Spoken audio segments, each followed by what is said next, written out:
Hello, my name is Asam Kawar, and this is my presentation for the Ramjet analysis. So just to give you a brief introduction on what Ramjet engines are. Ramjet engines are essential for supersonic flight. They're air-breathing engines. They're used in fighter jets, supersonic missiles, some supersonic missiles that don't go outside the atmosphere, and some rocket propulsion systems. They're less efficient than any kind of subsonic propulsion system, but that's to be expected because they're going supersonic. And our goal for this presentation is to hopefully give the audience a better understanding and a deeper understanding of the details of Ramjet engines and how they work. So ramjet engines are air-breathing engines. Essentially, what that means is there's an intake. There's an inlet that takes the air that's outside and then does something to it, compresses it, maybe combusts it, and then there's a nozzle, and that air goes outside. And there's thrust. There's no traditional compressor, not at least in that sense. Um, the reason for that is because it's supersonic and it utilizes oblique shocks to compress the air significantly. So compared to turbojet engines, turbojet engine where you have those fans that compress the air significantly and then produces thrust. For ramjet engines, it's a completely different mechanism, uses oblique shocks. It also has a converging diverging nozzle. It cannot operate on its own though because it doesn't have that compression system like the turbojet engine. This means that most of the time this is used, it has to be used in conjunction with a different engine that initializes the flight. So the ramjet engine and the scramjet engine, um, they use a supersonic diffuser. And if you look at the streamlines, you can see the starking difference between the two. The flow is kind of like angled. This is because the oblique shock waves, essentially an oblique shock is a weaker shock than a normal shock wave, and it has an angle. Therefore, the stream is at an angle. So let's talk a little bit about the nozzle. In the nozzle, you have a converging section, a diverging section, and a throat. In the converging section, that uh, decreases the flow area such that it reaches higher velocities, and that caps out at around Mach 1. So you cannot achieve anything higher than Mach 1 using a converging section. Now for the throat, assuming there is choking, it's going to be exactly the location where you have Mach number 1, and it's going to be the smallest diameter of the nozzle. And for the diverging section, it takes that air that's going Mach 1 from the throat, and it expands it such that it achieves supersonic velocities.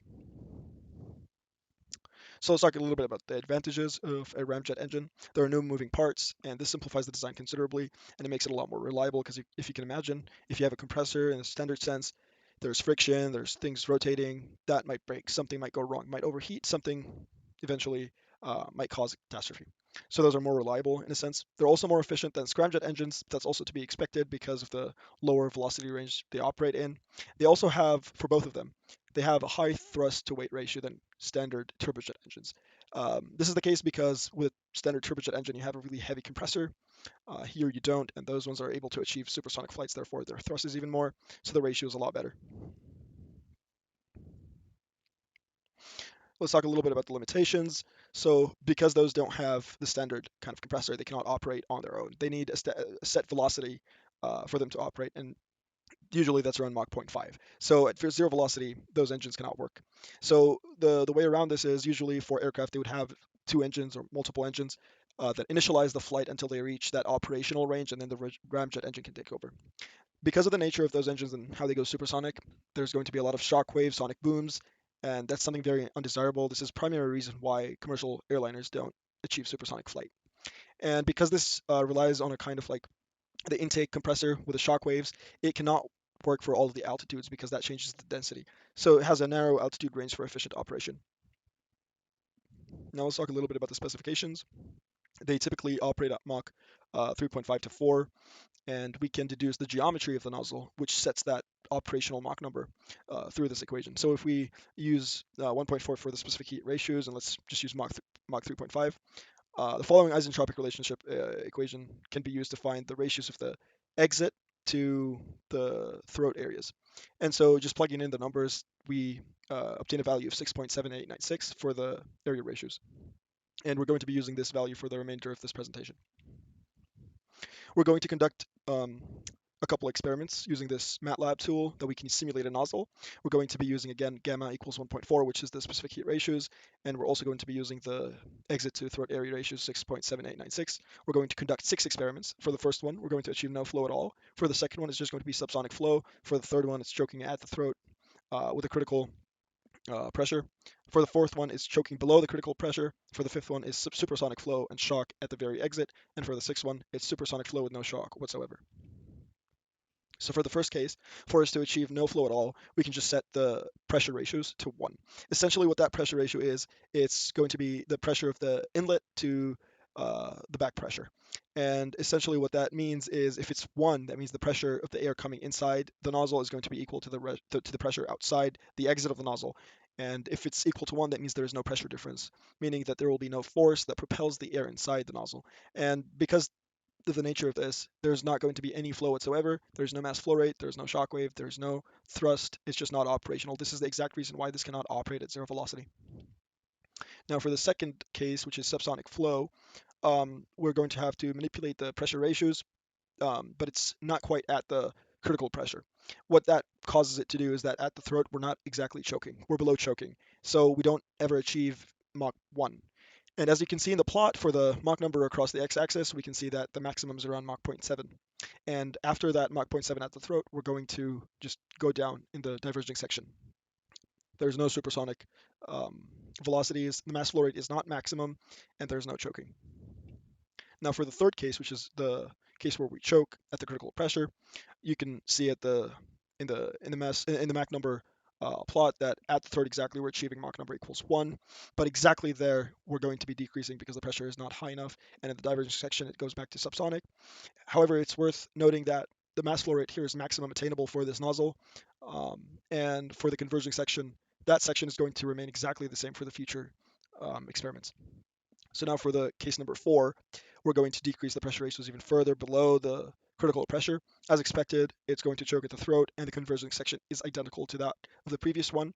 The mass flow rate is maximum, identical to the previous one, but we're also going to have a shock wave somewhere in the diverging section. This is primarily due to the fact that the pressure is just not enough for it to keep expanding in that section. And so then it goes subsonic after that. Now for our fifth case, which is supersonic flow and shock at the exit, we can continue reducing that pressure ratio until we get that shock wave exactly where we want it. The converging section is identical, the mass flow rate is maximum, and at the end we have a shock wave. Now for the fifth case, which is the sixth case with supersonic flow and no shock at all, we're going to continue decreasing the pressure ratio below the critical pressure until there are no shocks whatsoever, neither within the nozzle nor outside. And so this is going to be a very specific value. Going under that one is going to cause shock waves outside. Going above it is going to cause shock waves inside.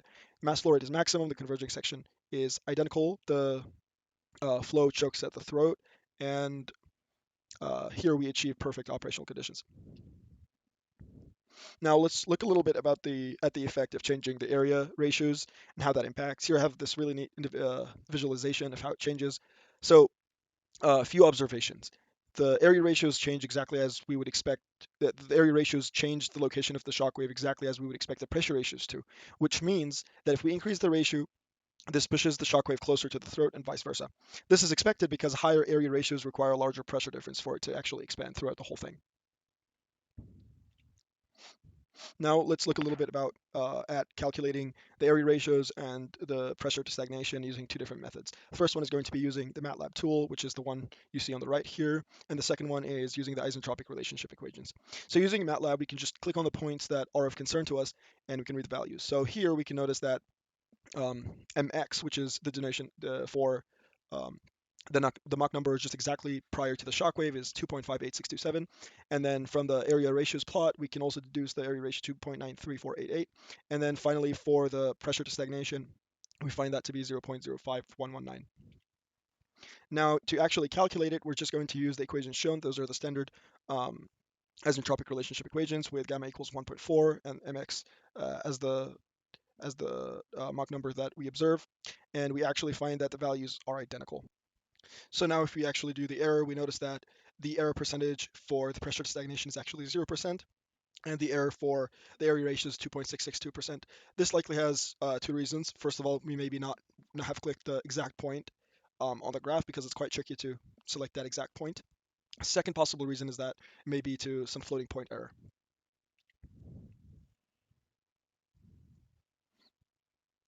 So now we're going to do another experiment where we calculate the Mach numbers just exactly after the shock using three different methods. The first method is the MATLAB tool, the second one is the isentropic shock equations, and the third one is the isentropic shock tables. We're going to use interpolation. So for the MATLAB tool, we can just click on those 2 points as highlighted in the middle graph, and we notice that mx is the same, my, which is after the shock, is 0.495132. Now for the second method, we can use the following equation, which we can use gamma 1.4 to find the Mach number after the shock wave. Just plugging in the numbers, we get 0.505068. And then from the isentropic shock tables, we're just going to do a very simple interpolation. We get value very close to the one we got from the shock equations. And now let's assess the error of this. So because both the tables and the equations yielded the same value, and here we're doing the error in comparison to those, so those are the reference. The MATLAB tool is not the reference. We obtain an error of 1.967% for both of them. Again, this is possible because we didn't read exactly the point of concern. Secondly, it could be floating point error due to some numerical methods employed by MATLAB. And now we're going to calculate the pressure before and after the shock wave using two different methods. So we're going to, for the first method, use the MATLAB tool. The second method is just the isentropic shock equations. So how do we actually find Py over Px, where Py denotes the pressure after the shock wave, Px is before, using MATLAB? So the tool gives us the pressure at any point ratio to the stagnation pressure, or the back pressure. So we have those two values, as you can see here, and we can simply just divide them. The stagnation pressures are going to cancel out, and we can get the ratio, which is 7.5139. And now we can use the isentropic shock equations. This is the equation that we're going to be using. We're actually using the Mach number, the one that we calculated for my. This is just to strictly make the whole thing just analytical for this approach.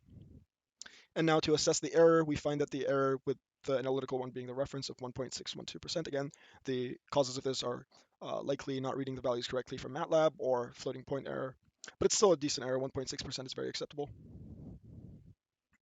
So in summary, ramjet engines are air-breathing engines. They cannot operate on their own. They operate nominally at Mach 3.5 to 4. They cause sonic booms.